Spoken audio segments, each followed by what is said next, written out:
The sky, it weeps in silver streams. En 2030, une crise mondiale sans précédent, toute espèce vivante n'arrive plus à se reproduire.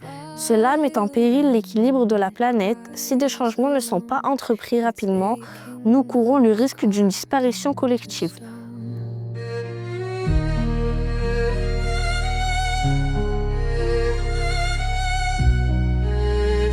Aujourd'hui, la situation mondiale est catastrophique. Toutes les espèces vivantes ont des difficultés à avoir des enfants et s'il n'y a aucun changement, nous risquons de disparaître. J'espère qu'on va pouvoir avoir des enfants. Oui, ma chérie, ne t'inquiète pas, ça va bien se passer. Bonjour à vous deux. Bonjour, docteur. Alors voilà, j'ai examiné vos résultats et je vais être direct avec vous.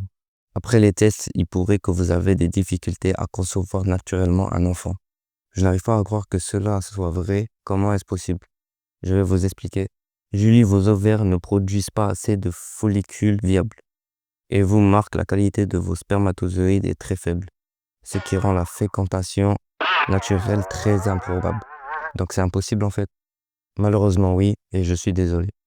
Une grande salle de conférence avec des scientifiques, des dirigeants mondiaux et des journalistes.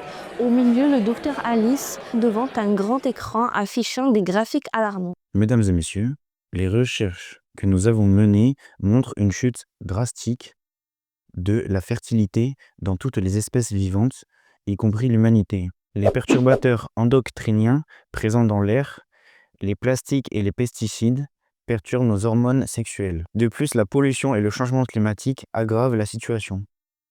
Moi, j'ai une question. Est-ce que c'est irréversible? Si nous ne faisons rien, cela pourrait devenir grave.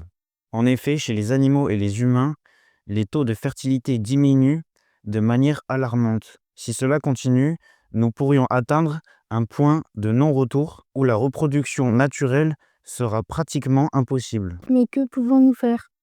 Il est important de réduire l'utilisation des produits chimiques dangereux et d'investir dans la technologie pour éliminer les polluants. Nous allons également repenser notre modèle économique et écologique. Mais cette solution ne sera que temporaire si nous ne changeons pas notre manière de vivre. Ok, ça n'est pas trop tard, mais il faut agir. Exactement, chaque jour compte. Si nous attendons trop longtemps, nous allons à la catastrophe.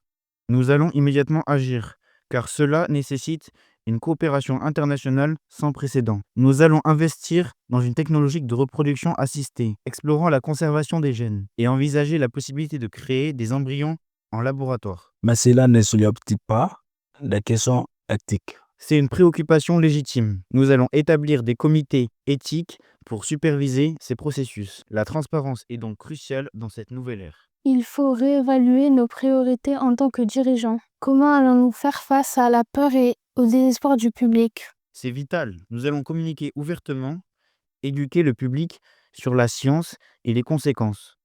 Et il faut surtout proposer des solutions. Ignorer cette réalité aggravera la situation. Quelles sont les prochaines étapes? Nous proposerons un sommet dans les prochaines semaines pour rassembler des experts de divers domaines. Nous élaborons un plan d'action, le temps presse et chaque minute compte.